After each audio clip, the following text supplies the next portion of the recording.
taking a look at some old footage from the early 90s. Right now I am kind of at a loss as to exactly where we are. The destination today was Claypool, Indiana, so I figure this is the Norfolk Southern Main Line across northern Indiana, somewhere between Argus and Claypool, and we have a Norfolk Southern engine move coming, so let's take a look at this.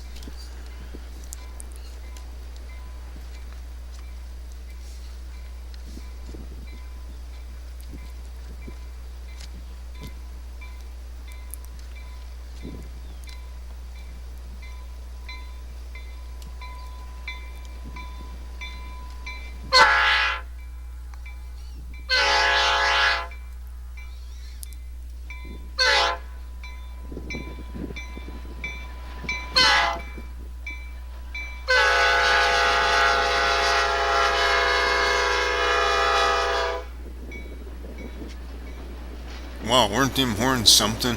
That was really pretty cool. Could be light engines heading to the yard at Argus. But next on our stop will be Claypool, kind of a little rural area where the Norfolk Southern Main crossed the Conrail Marion branch back in the early 90s. Interesting crossing signal there. Could maybe do something with that on a model train layout instead of having to put up regular signals. Just a kind of a little rural hamlet here, taking a look at the main line. This of course now in 2019 is all Norfolk Southern. There we see the diamond. This looks to be the Norfolk Southern Main, kind of judging by the signals and the sharp curve in the track. The Marion branch was pretty much more straight. There we see some more crossing signals and roads, passing siding and evidence there. In 2019 now there is a big, very large rail-served complex just to the southwest of town, which the Norfolk Southern of course has the access to. So things have changed here quite a bit over the years, by the looks of it. I think this now is the Marion branch, judging by those signals. Not sure which direction is which here. I guess the brighter sky would probably kind of indicate looking southward. But very, very rural at that time, but it seems like quite a bit has changed now over the years. Nice good look at the diamond. The nice shiny rails there on both lines with quite a bit of traffic. Now we will find ourselves in Sturgis, Michigan, another very interesting area. We have an idling locomotive here, GP 830-2, number 8181. Conrail had an engine stationed here at this time as they operated from White Pigeon here to Sturgis and to business in and around Sturgis. East of Sturgis to Coldwater, the line was out of service but rail banked, and it's a good thing it was because it came into play later. Right here we kind of have the east-west ex-New York Central line, which ran from White Pigeon out to Quincy and points east. North and south we used to have the old GR&I, which ran north-south. There's only a small stub to the north of town and south of town of that. And way back there used to be another New York Central line that crossed through Sturgis, running northeast to southwest, which connected down at Shipshewana and went up into Michigan.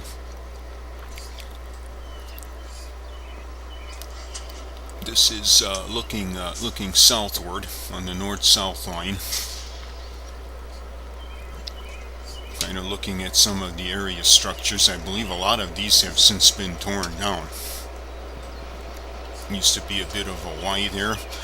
In the early 80s and sometime into the 80s there was actually another Conrail job stationed here. That locomotive would head out eastward to Quincy and interchange with the then Hillsdale County Railroad. But at this time we just had the one local station here. Nice, good look at the locomotive. The good news is that now in 2019, this track is still all operated, but Michigan Southern now has operations in this area all the way over to White Pigeon. There is business in White Pigeon. There is still business here in Sturgis, just to the north of here, a couple miles south of here. The bad news is that the line to the east of Sturgis to Coldwater has been abandoned and removed by the Indiana Northeastern. And as I understand it, there is talk of making a bike trail of the remains of that line. In a future video, I will have more on the Michigan Southern operation, including a very special cab ride. There's a good look at the diamond once again.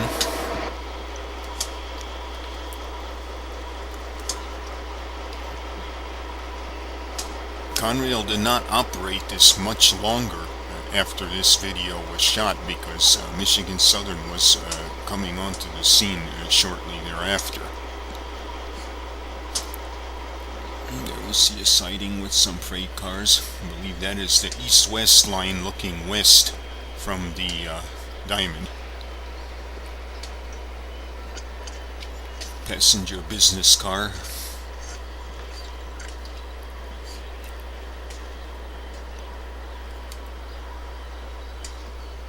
Looking around the surrounding area, looking northward. Looking to the east, there is the old depot. Sturgis Depot looking east. That's where the track just runs a little bit farther east where they use it for storage, but then it is out from points east of that.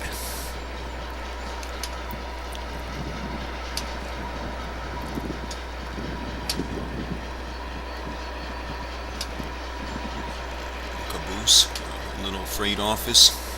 I think that is all gone now. But again, the line is still in service here, so that's the good news. This is just south of town. The farthest point at that time was, I believe, Bojan Road. There was a scrapyard there, which you can see the switch going into that scrapyard. That is looking north now towards Sturgis. But a very large scrapyard operation, Sturgis Iron and Metal.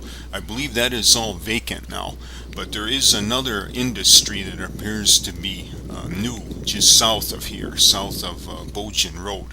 So the track continues on that ways a piece. It doesn't make it as far as the toll road though. Yep, Sturgis Iron and Metal. But at this time, I'm pretty sure this was the farthest business on the line. As you can see there, looking southward, it looks like that track doesn't go much farther at all. But now it does extend a little bit further south now in 2019, and there is another business over to the left there that is a freight taker. So I hope you found some enjoyment in this rather short segment. Here's a little tickler for the next. We're going to have a pretty nice long look at some Conrail hump action in 91 over in Elkhart Yard. So that should be pretty cool to look at. That will be coming along next. So again, thanks for watching. Please leave any comments, and we will continue to do some more. See you later.